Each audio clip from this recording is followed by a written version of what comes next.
So, Chris, how does it feel being super famous now? I would say I'm used to it, but it was quite funny, really. Welcome everybody. It is again following on from last week. It's Thursday. It's 1:00, and we're at it again.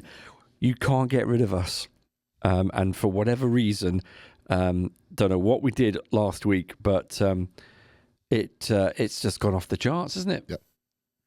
I think, obviously, we're into sort of our 8th or 9th episode now. I'm not quite sure the exact number. And it's jumped up about 1,000%. Yeah, well, and the rest, right? And I would like to, say I'm being humble now, but I think it's all down to me. I was going to come in, like I say, with sunglasses on, everything else, and just go, do you know what, have a bit of a swagger and go, it's easy, this lark. Yeah. But no, thanks, people, for listening. And, whether it's good or bad, we just do this for a bit of fun. And it's nice to get that kind of recognition. 100%. And I do love the fact that, some people think I'm thick. And don't know what I'm talking about. So we're never allowed in Bournemouth ever again. We're completely barred. You do give a good spiel, though, Chris. To be fair. Well, I don't know. It's only. I think I get led into it by you. You sit there and away we go. But I do think public speaking probably comes up quite naturally to you. To be fair, because the content we produce now in the content room, I have really practiced my speaking tonality. Oh yeah, it's a really practiced thing. It doesn't necessarily come naturally to me. Well, one thing, listeners, hopefully you'll have noticed the sound improvement, because I will say, Steve, you have improved, because when I first started working with Steve and brought the concept of these mics to him, it's strange when you're not used to it, because he used to move around a lot on the mic, and that would affect the sound quality, but you're much better now. Well, to me, it was like the first time he came in the old content room. When I heard the microphones for the first time compared to what we were using, it felt like an IMAX cinema. That's the best way to describe it. Yeah. That's surround sound. So I'm a big audio fan. But anyway, let's get on to more interesting stuff. Hang on. Ooh. So what's been going on this week, Chris? Well, first off, I've got my Safbucks, slight skip there, but yes, Starbucks, Safbucks in hand. I don't think that would pass trademark, to be fair. Well, I'm sticking with it, right? So I'm having that. So that is ready, Steve. As normal, I haven't preempted you in terms of what we're going to talk about. Great. So I'm hoping I'm going to get some interesting stuff. Looking forward to it from you. Do you mind? Do you like that approach? I love that approach. It keeps me on my toes every week, and I think the spontaneity of it keeps the viewers interested as well. Well, you don't have a chance to practice your thoughts, then, do you?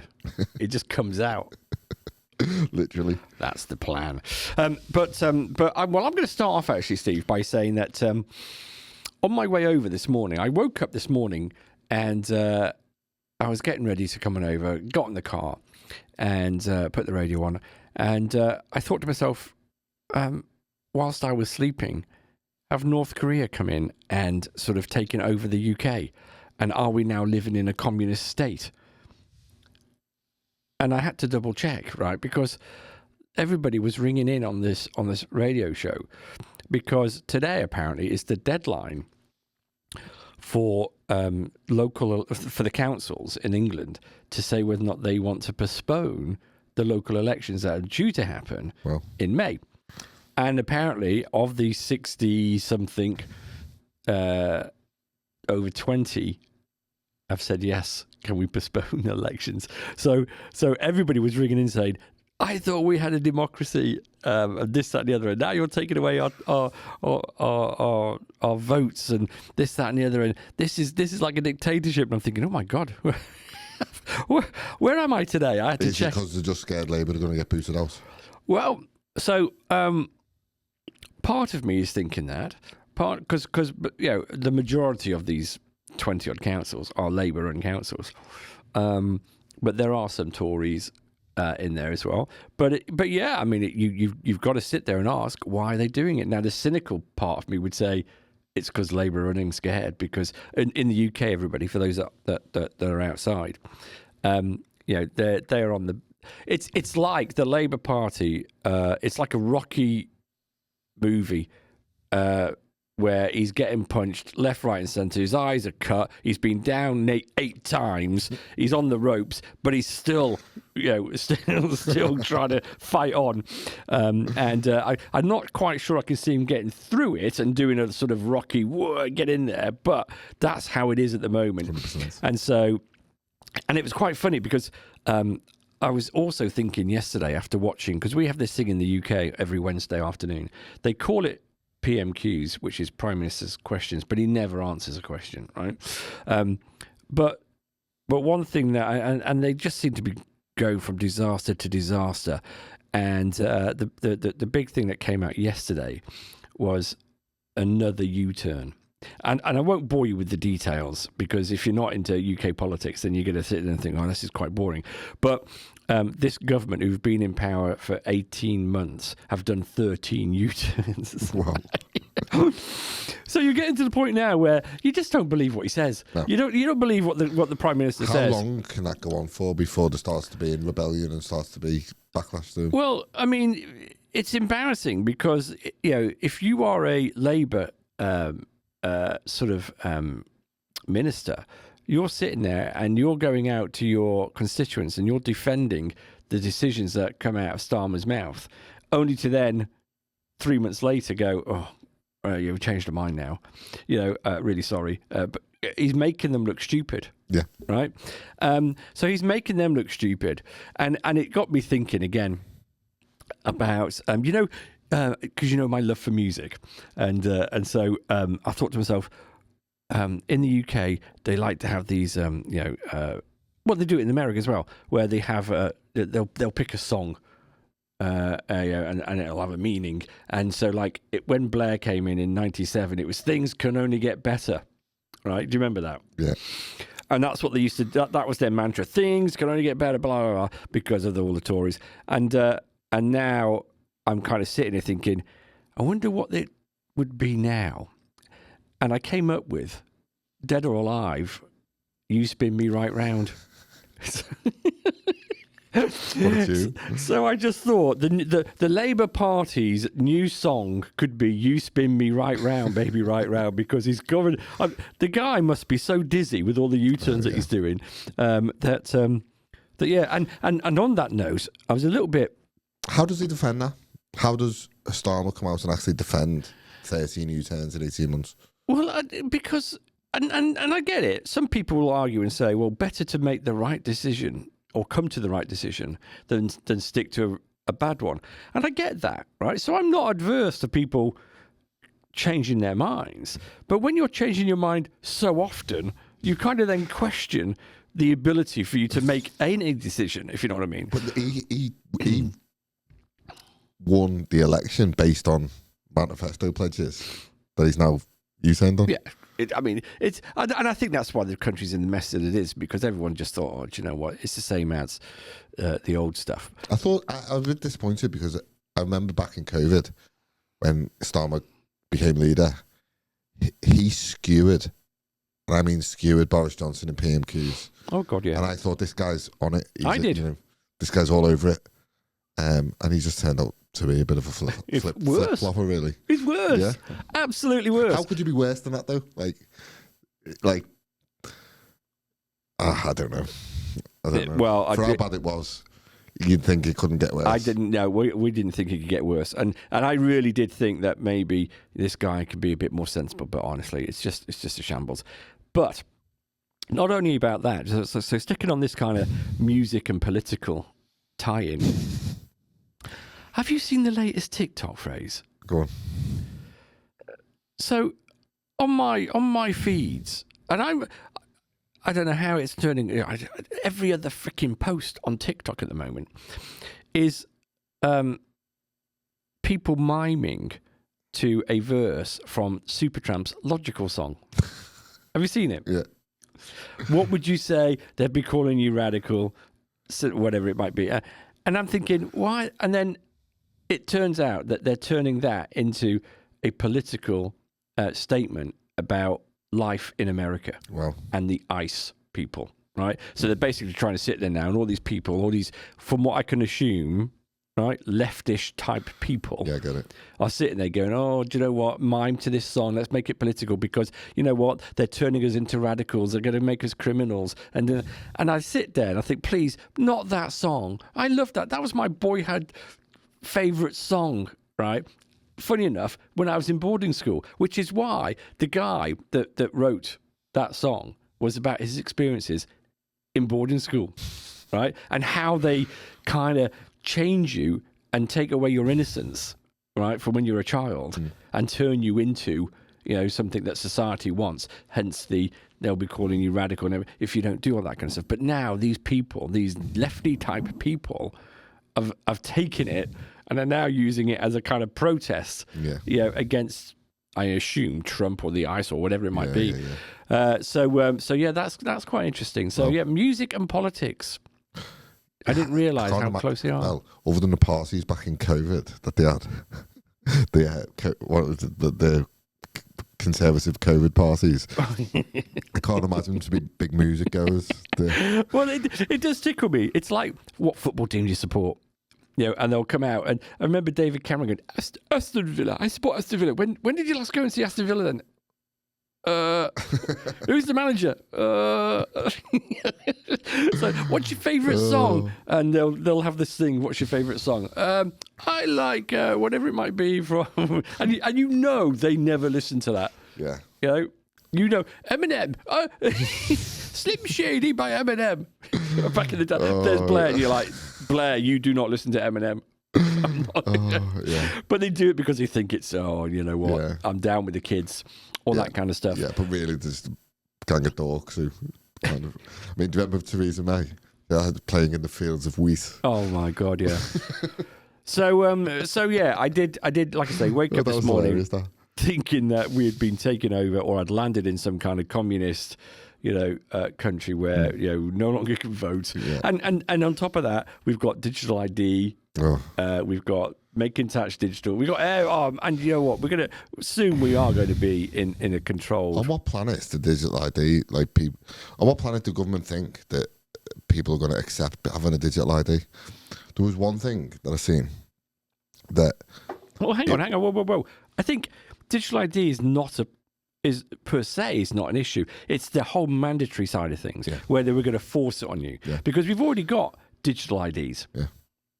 So, but sorry. Well, this is the thing, right? So, one of the sort of things in that was when you have a baby, someone has a baby, it would have been mandatory for that baby to have a digital ID, and if they don't, the governments have power to confiscate your baby.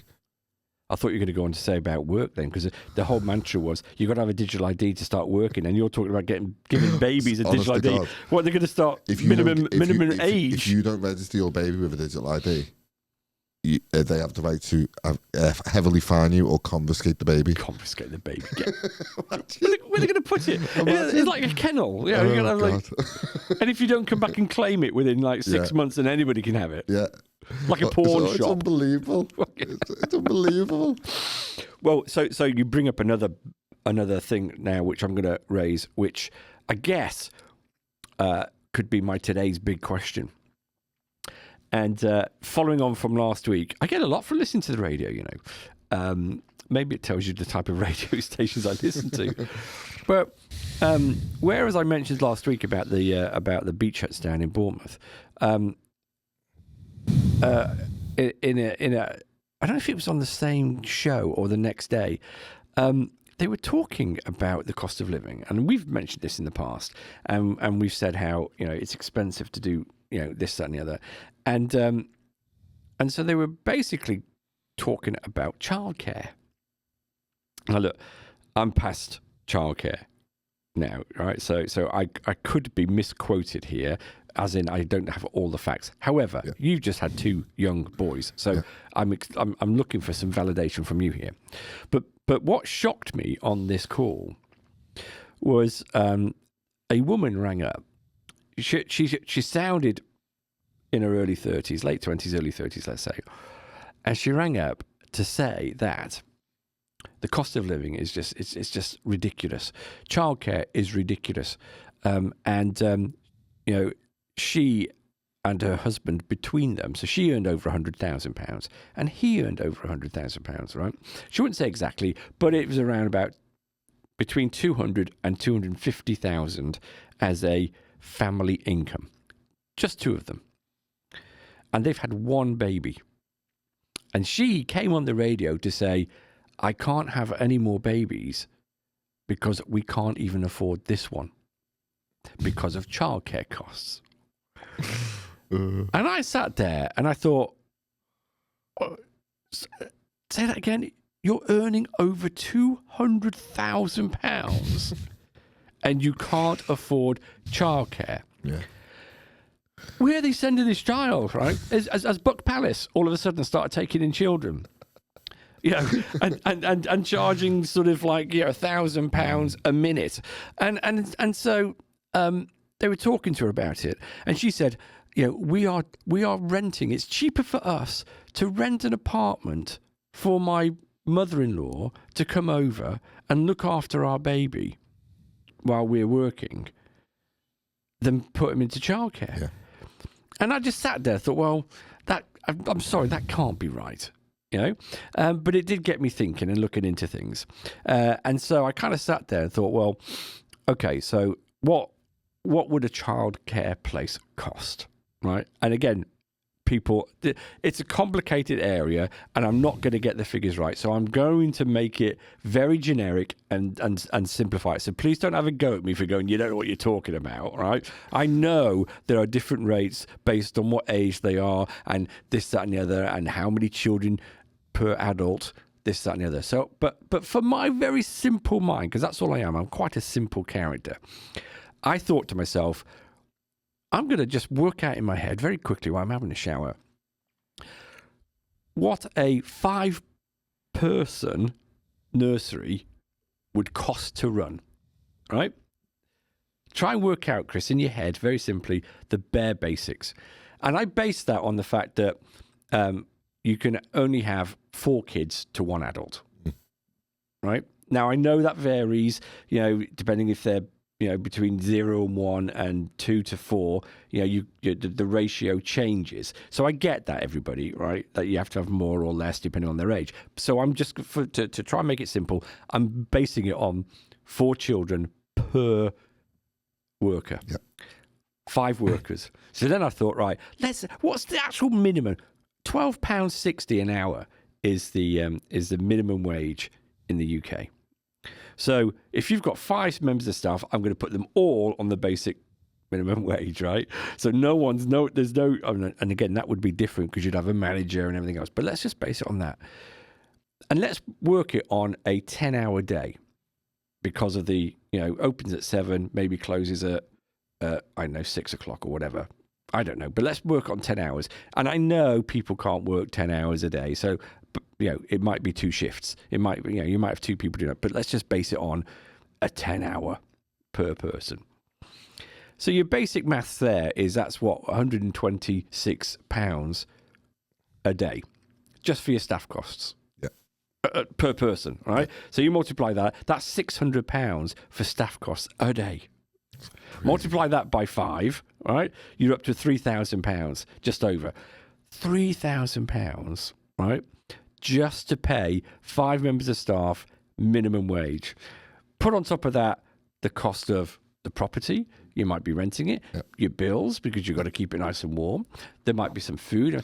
So I kind of sat there and thought, well, okay, to make the numbers simple, everybody. And I go, I'm gone into this in minuscule. So I thought, well, let's chuck on £400 a week to cover incidentals and everything else. So £3,500. So what's that a month? That's 3, 6, 9, 12. That's £14,000, right, a month, conservatively, for 5-member nursery. So then I thought, okay, so we've got 20 kids. What would that work out then? So I've now got to split. Bear in mind, I'm working this on making no money. £14,000 is my cost. Divided by 20 kids, right, is £700 a month, right? Yeah. £700 plus VAT they'd have to pay. Yeah. So that's another 150 quid on top of that. So they're now up to 850 quid, right? So the absolute bare minimum, right, for that is £850. And the reason why I'm saying the bare minimum, right, is because I don't think anybody pays £850, right? But what I'm trying to highlight here is at the bare minimum, where the people running the joint aren't even making any money on that, that's how much the costs are. So I don't know now what an average rate is, and I know the government give 15 hours free. Yeah. But did you know how much the government pays the nursery per hour? Go on. Between £5 and £6 Well, per child, right? So you kind of sit there, and if I was the nursery owner, I'd be like, I don't want to be giving away these free days because I'm only going to get paid £5.50 from the government. So I wouldn't be surprised if they add in a load of extras, nappies, heating, snacks, everything else. And then it got me thinking, okay, so when you look at the rules, so let's say even at £850, £900 a month, right? That's putting your child in every day for every month, right? Now I know there might be school holidays and breaks and holidays and everything else, but that works out at roughly about £12,000, £11,000 if you want to put your child in every day for a year. Now, again, that's £11,000 after taxes. Yeah. So you've got to earn about £14,000, right, to be able to do that. So you can see how the costs are racking up. But I'm still struggling, right, to think you've got over £200,000 coming into the house, and you can't afford that. And then when you look into some of the rules, apparently if you earn over £100,000, you do not qualify for free childcare, right? So she doesn't get any of that. Yeah. But it got me thinking that really, it's like lifestyle inflation. Yeah. Because if you're earning good money, you know what it's like, Steve, right? My first house cost me £18,000. It was a little 2 up, 2 down, right?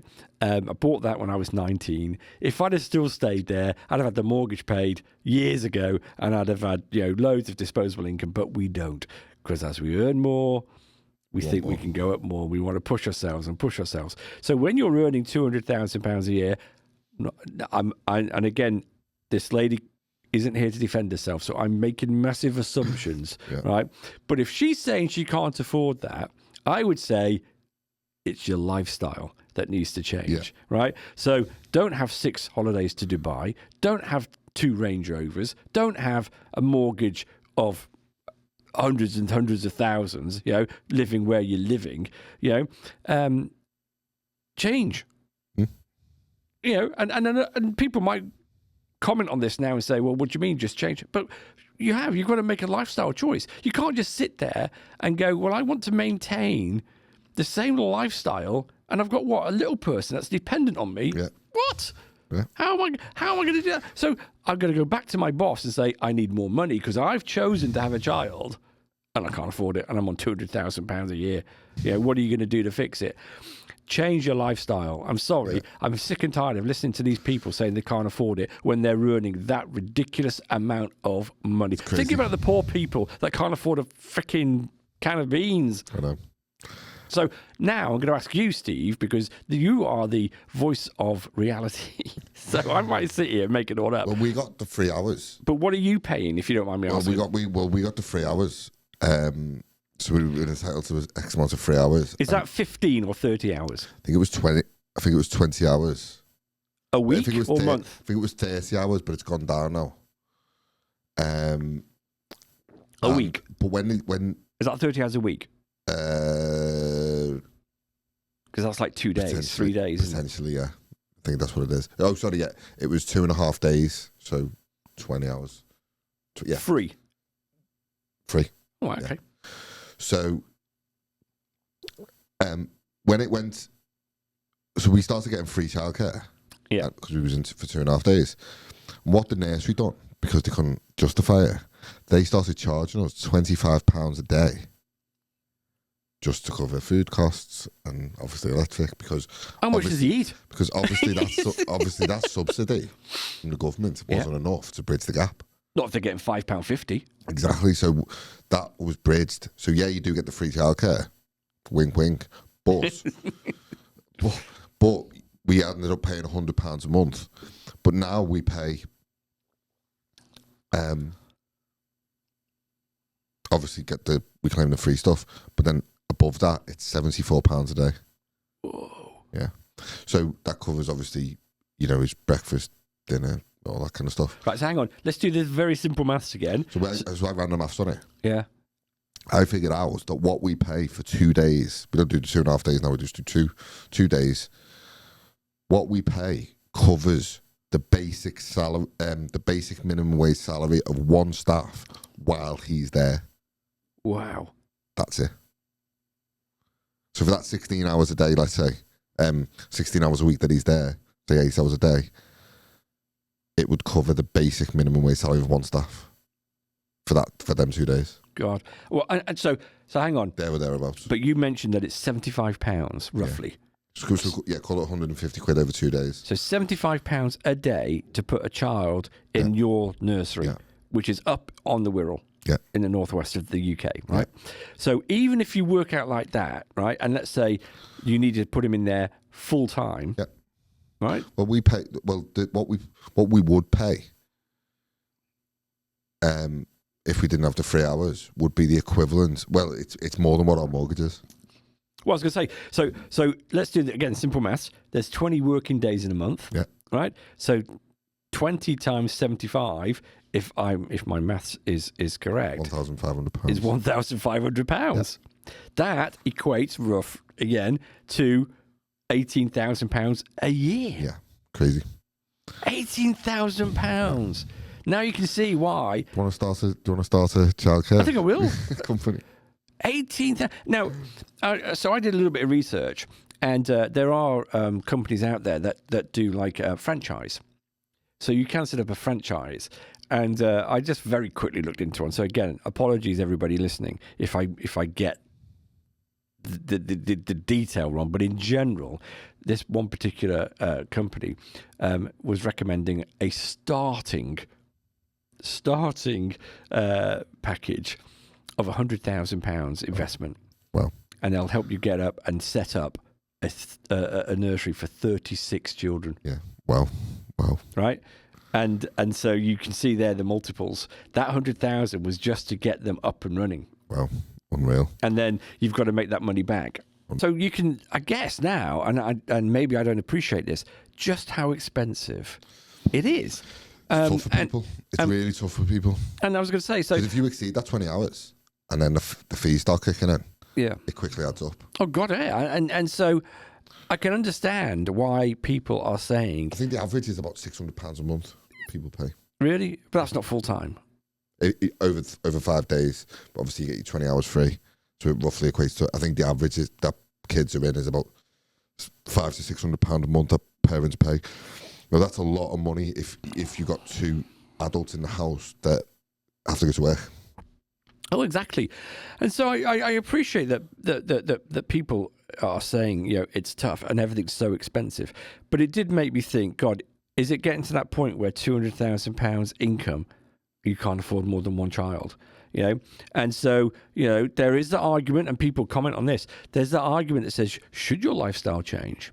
Right? Should you cut back just to, afford things like children?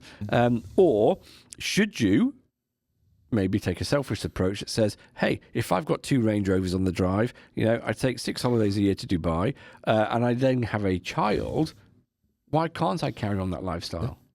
Well, some people would say, not necessarily me, but some people would say that if you work really, really hard and earn all your money, then why can't I enjoy the fruits of that labour, whether I've got a kid or not? Now, I know, with 2 kids, young, that it's bloody expensive. It is, but how do we fix it? How does this country, get to the point? Because if I'm a nursery owner, I'm not doing it for charity. I think the first thing, this is just from a business owner, with my business owner head on, they have to stop punishing people who are the people trying to innovate and create opportunities. I, as a business owner, I obviously won't dive into it in detail here, but the fees that we're incurring now in the business, they're just insane. Like, it's absolutely insane. And you're seeing people on benefits, some people who genuinely need them, are benefiting massively, especially when this new budget kicks in April. Yeah. It's a tough one because, you really are now getting to the point, I think, in this country where, people of a certain age, for example, might just sit and go, why am I even working? Well, millionaires are doing it now. Like, millionaires are going, why am I staying? Yeah. You're looking at other countries going, what is, and this is what I always come back to, and the question I always come back to in my head is, if you're young and innovative and got a bit of ambition and want to kick on in life and want to, kick the arse out of life, what incentive is it there to do that in this country at the moment? So as you know, listeners, hopefully you regular listeners out there, as you know, I grew up in the 80s. And in the 80s, it was all, Thatcher's Britain. It was all sort of like work hard, get the success, sell, that stockbroker type mentality. It was all about success and everything else. You put the time in, and a lot of people, it polarized a lot of people because obviously, there were a lot of people out there who didn't like that. It was capitalism, baby, and you're on it. It's Porsches, it's whatever it might be. And I guess I got conditioned into that way. Okay, and so I guess I've had that drilled into me from when I came out of school. It was get a job, work hard, be successful, and reap the rewards. Whereas now the mantra seems to be, don't work too hard, don't push yourself. You know what? If you want, we'll help you wherever we can by incentivizing not working, overworking. And people are now seeing, and I've definitely seen a shift in people's attitudes where they go, I can't be arsed now. Well, if you're hypothetically, if you're making, let's say, £2,000 a month, working a job that you don't really like, but you can claim £1,800 of benefits and universal credit and whatnot, what do you do? Yeah, and so I guess you've got to sit there and say who's in the right and who's in the wrong. The government should be, in my view, should be incentivising innovation, creativity. Of course they should. They, if they want growth in this country, right, and they keep going on about growth, they need to incentivise and make it worthwhile for people to take those risks. Yeah. Because when you go up into business, there's a lot of people in this country that seem to knock success or knock profit, right? And they don't like, a lot of people seem to think, do you know what, just because you're making money, therefore you should pay more. We keep hearing tax the rich. Well, the rich aren't here just to keep subsidizing the people that can't be bothered. Right? So we should be incentivizing people and saying, and I've said this a number of times, there's no way I would set up another business and employ staff at this moment in time, because it would there's just no incentive for me. The costs are too high. And so it's one thing we've navigated over the last sort of 3 to 6 months, like obviously starting the concept room. How do we build and how do we grow the company and the business into what we want it to be in a cost-effective manner? And in all honesty, if the incentive's right, we would 100% have employed someone by now. Yeah. But it's just been almost impossible to do that. So I think, and if you take someone like me, who's a kind of middle of the road, lived in Britain all my life, grew up here, no intention of leaving, how am I being incentivized to grow this business? Because at the moment, I'm getting is fees through the nose. Well, I also think as well we need to stop the term cost of living crisis because people have been using that now for what, 8-9 years. Yeah. So let's not call it a cost of living crisis and just go, it's normality now. Yeah. It's not a crisis anymore because we've put up with it for 8 years. I think the governments just have to find a way now of just trying to put some money in people's pockets.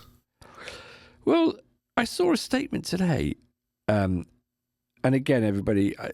Back before Christmas, when I was famously on the telly on the BBC, From Muffs. the question actually There's got another was, check, Muffs. people were struggling to buy a Christmas dinner. The cost of a turkey in Muffs was £85. Wow. How is that affordable? Now, when I was a lot younger, right, and we used to go around and I'd hear about people not being able to afford things. To me, that was a very minuscule number of people. Yes, I knew there were poor people out there, and yes, I know it was a bit of a struggle, and that there must be people like that. But I think now I look at it, and it's become like the norm, right? That people can't afford things. That people are going to food banks. And I just sit there and think, as a supposedly G7, one of the richest countries in the world, the fact that we've got child poverty and people going to food banks, how can that be? Yeah. Right? And I heard a story, and I'm going back a couple of years now, it can be worse, that there was a police officer having to go to a food bank. Now, the police officer's earning 40 grand plus, and he was having to go to a food bank. Now, again, my initial reaction was, well, change your lifestyle, mate. Right? If you cannot afford to buy food on £40,000 a year, what the hell are you spending your money on? Yeah. Right? But I had to laugh this morning. The amount of disposable income that people have over the course of, let's say, 20 years has just got smaller and smaller and smaller. Well, not according to the government. The government at the moment is saying we're putting money in people's pockets. David Lammy came out yesterday and said get this, he gets messages every day thanking him, right, for putting more money in people's pockets. On average, £5,000 a year more. And I get daily messages thanking me for that. And I just sat there and went, oh my God. I mean, that's laughable, isn't it, to be fair? I mean, either these politicians are seriously deluded or they just don't, are just completely out of touch with the British public. Well, they are. And talking about David Lammy, another subject that's hot on the agenda, I guess, at the moment is free speech, or should I say AI. So there are two topics I might want to discuss here, but I'm going to pick on the biggest one first. And that is some guy, I don't know if you've ever heard of him, called Elon Musk. So he's got, and I'm sorry, Elon, call me, right? Because you need to get someone in there who's better at naming products than an AI tool called Grok. I mean, come on, What's the actual meaning of Grok? I've no idea, but it sounds like the worst. It's the worst product name ever. But then again, I'm saying that to a man that calls his child X19C2, whatever it was. Do you remember? Yeah. But anyway, so the government have said that they need to, and I think it's being investigated at the moment by Ofcom as to apparently, I've never used it, Grok. You can get Grok to generate a sort of like deep fake type picture and get it to undress someone. So they could give him a picture of me and say, what does he look like with no clothes on? Obvious, right? It's going to be a toned, ripped, kind of muscly kind of guy. I don't have a problem with that. But no, balls eat your heart out. But I guess some people get upset, right, about having their faces put on these naked, potentially fakes, right? Yeah. But I guess some people that can then be used against them, and this is where I have this whole issue around, if it's not real, it needs to have some kind of watermark on it or something so we can identify that it is actually fake. Definitely. However, having not really seen this kind of stuff, I must admit I was traumatized yesterday, and completely understand why people get upset about it, because I saw in my socials 2 pictures of people that had been grokked. I'm going to call it that. They've been grokked. And it was David Lammy and Keir Starmer in bikinis. Now, my eyes aren't brilliant, but boy, I think my retinas have now been burnt to the back of my head, because they were not nice pictures, right? Laughable and jokeable, yes, right, because you can take that, but I guess there is a serious part to it. So I'm not trying to knock it down and say, come on, everybody. But I think the one thing I want to raise here is Elon Musk and Keir Starmer don't really get on, right? And I think it's been public knowledge. Yeah. So is Elon Musk, is he being targeted by the UK government? Because I'm sure there are other companies that do this. I don't know enough about it. Maybe you can tell me. Elon Musk is a famous free speech absolutist, to the point where he bought X, Twitter, for billions and billions and billions. 46 billion, wasn't it? Yeah. And the whole thing about Grok is he wants it to be maximally truth-seeking. I read this online. And it is a cesspit, but it's free speech. Now, I suppose the question then is, what's the line? Where do you draw the line on free speech? Is it inciting violence? Is it outright racism? Is it outright sexism? I don't know. So I would imagine it would be. I would imagine it would be inciting violence. But so are we saying that AI is it's like, you know, like the gun lobby say it's not guns that kill people. It's people. It's people. Yeah. So AI with this, I don't know, is it I don't even know what they call it. That's why I'm going to call it a grokism. The fact that you can do it, right? It's not telling me what to do. Yeah. It's my wicked, nasty, horrible thought process that says I want to mock up generate me an image of Keir Starmer in a bikini. So surely I'm the problem, not AI. Yeah. Some people would say that. But if you put the tools in someone's hand, I mean, they're going to say, is it a tool? I would argue that it's. But you could say that. I would argue there'd be less gun deaths in America if there was. We had no guns. They had no guns. There's hardly any gun deaths in the UK because we're not allowed guns. Right.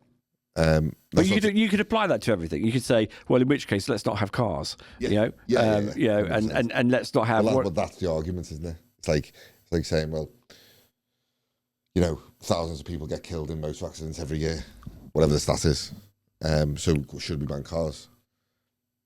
But it's kind of not the point, Mike. Guns are there to do damage to people. Cars are there to transport.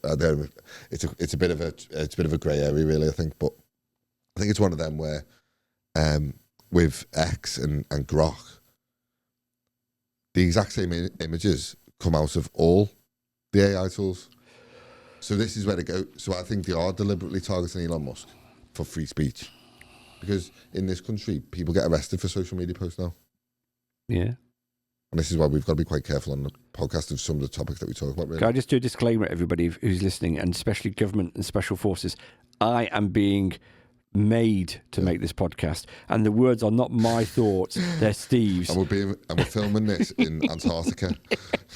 We are out of an injury restriction of any.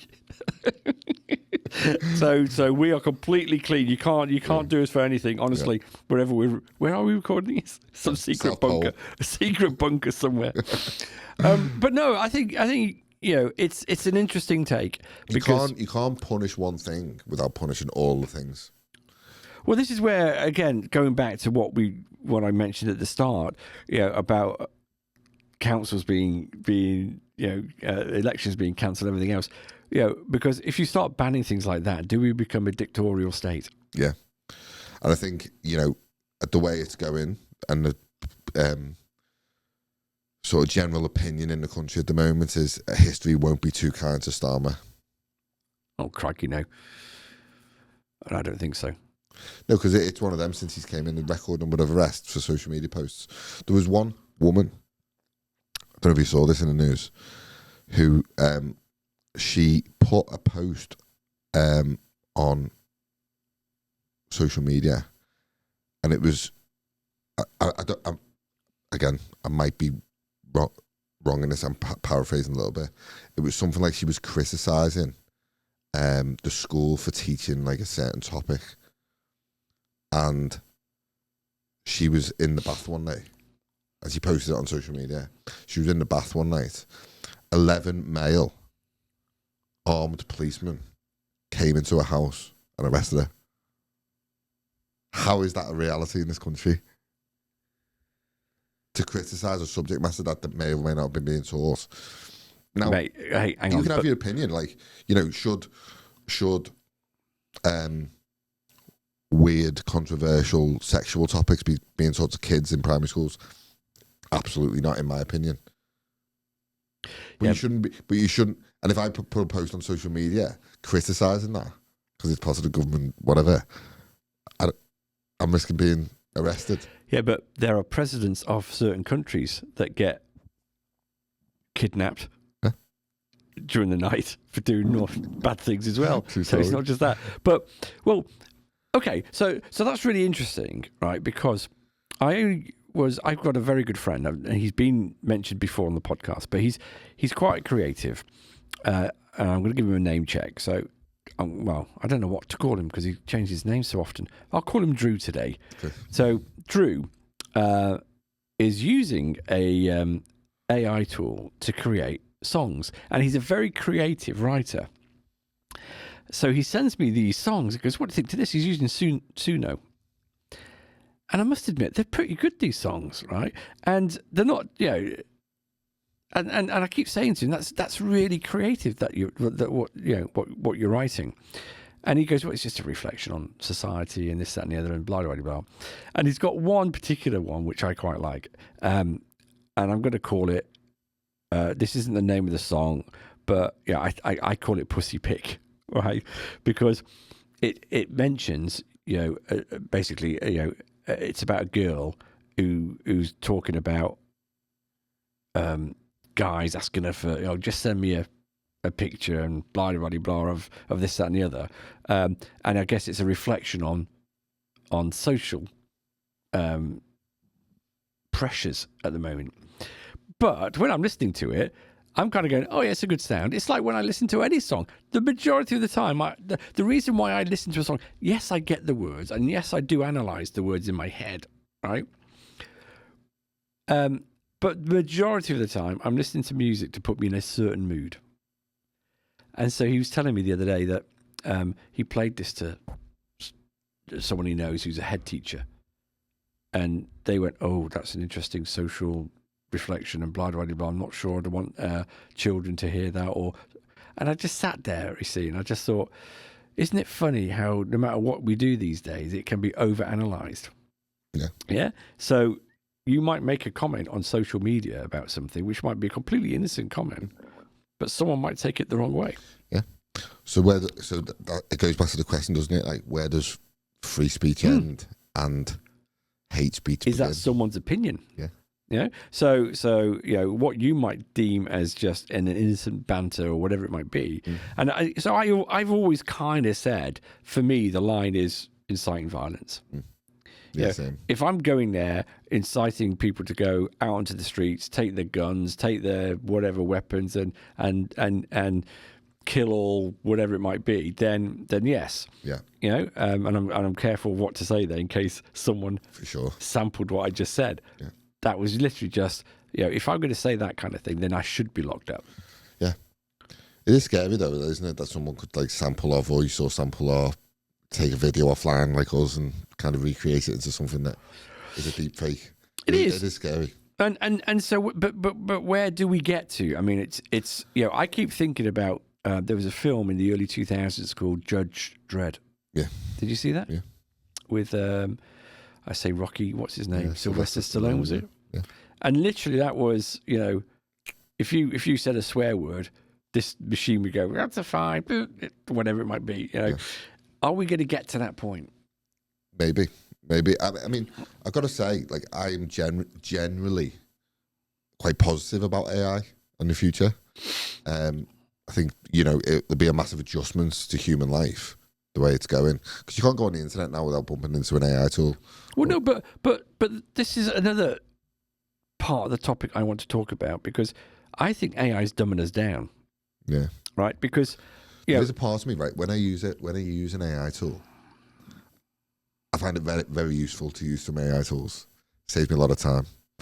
But there is a part of me that dies inside a little bit, because it takes away that element of creativity. So I don't mind using AI to generate, for example, graphical images for our podcast. Yeah. Right? Because I know what I want to see, right? So I could sit and say, generate as a podcast tile, and I want it to look a little bit like this, and it'll do that. Saves me a load of money. I'd have to pay a designer to do it. It's okay-ish, right? It's good enough. But I've spoken to a number of people. I won't name any names, but they are quite proud that, I use Copilot. And you know what? I just get it to write these letters for me. And it's so much better than what I would write myself. And this and I sit there and I go, well, yeah, and they're quite proud of doing that. Mm. And I sit there and again, a bit like you, I'm sitting there going, yeah, but how much of that have you read? Right? Because, and this is where a great example is. And we came up with this example a few months ago where we said AI could generate a report that gets sent to someone else who then asks for a summary of that report off AI. Yeah. And it could go to the very top and no one's actually read Well, did you see that thing with the Aston Villa game and the Maccabi Tel Aviv? Well, so exactly where I'm coming to now, which was there was a police officer, chief police officer of Birmingham, sat in front. It's the police constable of Birmingham. Yeah.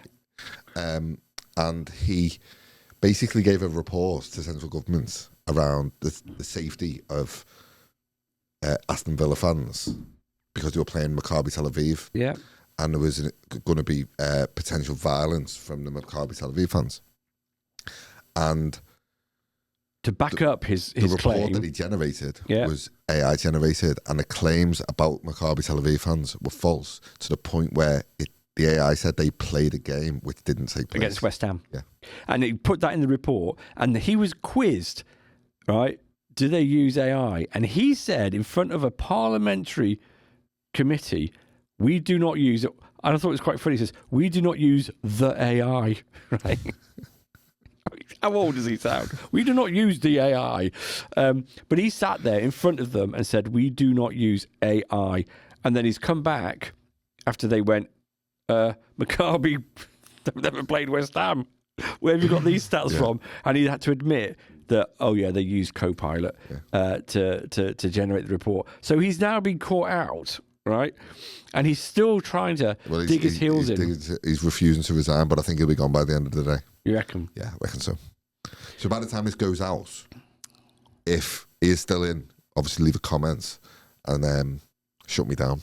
Well, I'm also going to mention something. So this is going to be a spoiler alert. For those of you that watch Traitors, the UK version, right? I'm going to mention something which has happened 2 weeks ago, right? So if you haven't heard it already, then tough. I'm going to spoiler alert. But I had to laugh because there was one lady on there who was a chief constable of a police force. And so she was given the old, I know how to find a criminal. Do you watch Traitors? No, I don't actually. So the whole point of Traitors is, you've got, maybe 30 people, of which 3 of them might be traitors, right? And the rest are what's known as faithfuls. And the faithfuls have got to get rid of the traitors, the bad ones. Because the traitors, if they're still there at the end, they get all the money. Right, and so what they do is they do certain events and this and the other, and they all live, in this big castle, and they're all quizzing each other, and then they have what's known as a round table, and the round table is where they then quiz everyone, traitors and faithfuls. And bear in mind, the only people who know if they're a traitor are the traitors, but then the traitors know who the faithfuls are, but the faithfuls don't know who the traitors are. Is that kind of? Yeah. And then every night, the traitors, 3 of them, go to like a tower and they go, right, who should we kill tonight? So then they can get rid of people, right? And no one knows. right? So they're trying to weed out these traitors before obviously they get done. And this chief constable was a faithful. And she's sitting there, goes, "Yeah, I'm a chief constable. I'm used to dealing with bad people. I can spot them a mile off." So then she becomes best mates in the game with 2 of the traitors and backs them. So when they're having these round tables and everyone's going, "I think it's you," she goes, "No, I think she's definitely not a traitor because I know her really well and this, that, and the other." Anyway, she got kicked out because people thought she was the traitor, and it just made me laugh. I thought that's typical of the police. I know who the bad boys are, and they don't. They have no idea, and they're actually buddying up with the bad boys. Yeah. And so you've then got this chief constable who's not doing any favours to the police force by sitting there going, "Do you know what? I'm sticking to my guns." All my family are obsessed with that programme. I just never watched it. I do need to catch up on it, really.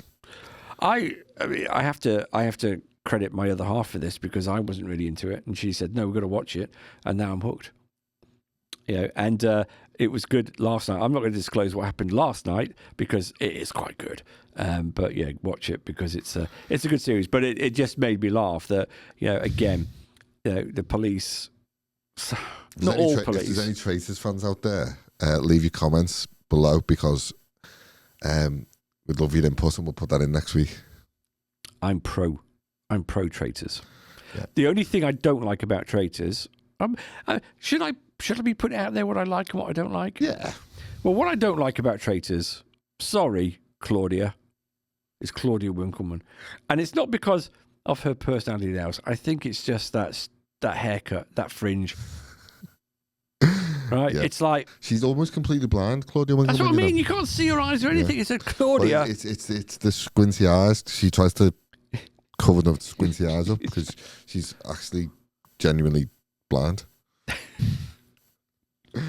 But anyway, I'm sure she's a lovely person. Yeah. It's just that I just find that annoying. As she would find my lack of hair annoying, I'm sure, because I wouldn't be in the Head and Shoulders advert. Yeah.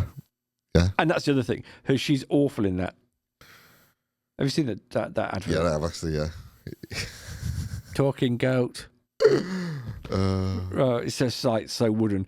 But anyway. Is there any Claudia Winkleman fans out there? Oh, there's going to be bloody millions of them. I'm going to make myself so popular with them. But that's what I'm here for. I'm here to make everybody have a comment. So what have we got on this week, Chris? What am I doing this week? So we after this, I've got a project call with a new client. Lovely. About a new pod. So I'm looking forward to that. It should have happened this morning, but it didn't because there were some technical issues. So not a great start. Yeah. But hopefully I can pull that round by this afternoon. So we've got that on tomorrow. The other half is taking me out to a nice little Italian, I want to say an Italian cafe type place, and I don't want to put it down for that. Right, but it's in Liverpool, outside the entrance to one of the train stations, Central, I think it is. And you wouldn't know it was there. It's above. You have to look up to see it. And I went in there for the first time a couple of weeks back, and I was really impressed with the guy. And food was fantastic. So I'm going out there tomorrow. Saturday, I have the match at Liverpool, where I am again going out there to do my lovely fan support and talk to the lovely fans and tell them why. Oh, do you know what? A shout out, right? A story from my last game at Liverpool. They were playing in the FA Cup against Barnsley. And as you know, I'm fan support. So what fan support means is basically just helping fans with any kind of query and also ticketing issues.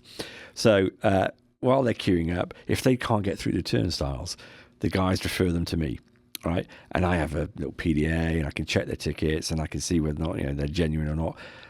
And this one lady came over to me, having been sent to me. She's there with a little 5-year-old kid, and she said, "I can't. They've told me to come and see you because my ticket won't work." And so I scanned the ticket and have a look at it because it's all on your phones these days. And it came up and says, "Your name's Frank Williams." I'm looking at it and go, "You're obviously not Frank, right?" I should no, but I know, Frank. So and so people can pass tickets around, as you probably do with Everton, right? So you got friends and family. You do it though, because it's like you have to be a member now.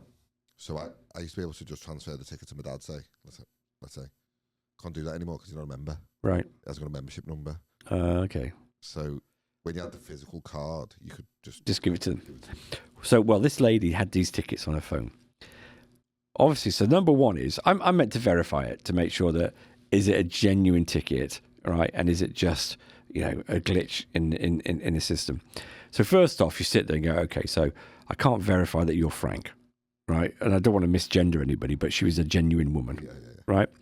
So she went, no, but I know Frank. Frank sent them to me. He's done it in the past. I'm like, well, okay. And then the second ticket is someone else, another male, and she's got a 7-year-old boy. And I'm looking at the ticket, and it says that it's a photocopy. It's very clever how our systems work, right? So the reason why it wasn't letting her in is because the systems detected that that's a photocopied ticket. And because of that, it's not going to let them in, because a lot of these ticket scammers will photocopy. I shouldn't be saying this maybe for all them out there, but if they want to they can sell a ticket, right? And they'll screenshot it, right? As in photocopied it. They'll screenshot it and sell it 5 times. All right? There you go, mate. There's your ticket. They've had the money for it. And then whoever gets into the ground first might get in. Right? But then once it's registered that ticket's been in, no one else is going to get in on that ticket because it will sit there and go, it's already in. Right? So it knows it's a fake. But also it knows whether or not it's been photocopied because of the QR codes and everything else on them. So they're getting smarter to stop this ticket touting. Yeah. So I kind of politely say to this lady, because it comes up and it tells me what the issue is. I'm not really allowed to tell her because it could cause problems. Yeah. So you have to be kind of like subtle in how you do this. And so normally you would just say, look, go to the ticket office, because you don't want them getting irate and causing a trouble to you outside, the turnstiles. And so this woman's getting a bit stressed at this point. Been queuing up for ages, really stressed. Game's about to start in 10 minutes. What does she do? She's got a young boy with her. Come all the way from Ireland. Flew over that day, from Belfast. So I take her down to the ticket office and I said, go and speak to that man there behind the counter. See what happens. Comes back, she's in tears. He won't help me because it wasn't bought from Liverpool. It's not a Liverpool FC bought ticket. So I have to go back he said, go to the people that sold you the ticket. And of course, those people aren't answering the phone, or answering any messages, So she says, can't you just let me in? And I'm like, no. Imagine everybody asked me that. And I let everybody in. I can't do that because also, let's say that someone's genuinely got that ticket. Yeah. And you're going to be there going, that's my seat. And that does happen. Yeah. Someone goes, well, you're in my seat, mate. Yeah. And then, a kerfuffle starts, and then you have to choose, someone's going to go. Yeah. And so, I've seen police get involved, people throwing punches and all that, this, that, and the other, because they've been sold dodgy tickets. Yeah. And so this poor woman, and I'm sitting there and I'm going, what do I do now? Because she's just sitting there with this poor young lad at 7-year-old going, I want to watch the game. And all I can say is, I'd go to the pub and watch it. Take your lad to the pub. And I said, when's your flight back? She said, tomorrow. So she'd paid for a flight from Belfast and an overnight stay, plus whatever she paid for those fake tickets, and the memory for her kid. And you sit there and think, God, they didn't tell you about the emotional side of the job. It's a gut punch, yeah. How do you tell those people? Because they might have bought it completely innocently. Yeah, for sure. And she probably did, to be fair, in that situation. But it still does, as much as you want to say, you can't take that risk. Yeah, it's the guilt trip as well, isn't it? It's like, what do you do? Yeah. Because it is quite tough. Yeah. I mean, I've been a season ticket holder for best part of 25 years now, and it's never been harder to navigate the ticketing system. Well, the argument is, why are people doing it? Well, what they're trying to do, I think they're trying to Americanize everything, where everything's like a sort of like a typical baseball game in America where it's like you go there, you get your hot dog and your big bottle of soda or whatever, and they're trying to do that with the game. So everything's like a festival. But what do you do? What do you want to make it like a gated community? So if you want to go to the game, like at Bramley Moor, for example, what they've done is they've released, let's say, I don't know the exact amount, but let's say 30,000 season tickets allocation, and then they've got 52,000 capacity. Now I know there's more season tickets, people on the waiting list for season tickets. So why don't you just sell them the tickets? Because they want passing trade. Yeah. They want people coming through the door every week spending loads of money. Because they know people like me know the system. I'm not going to spend as much. Well, you're only going to buy one scarf. Yeah. Or one program or 100%. one shirt. And I know, because you navigate it well. The average spend for me at a match is probably at £10 maybe. Get in there, maybe buy a drink, a coffee, whatever. But a day tripper would probably spend 50 quid because he wants at least, yeah, probably. Yeah. And you know that. But it is getting ridiculous. So my argument is, why is there a market for scammers?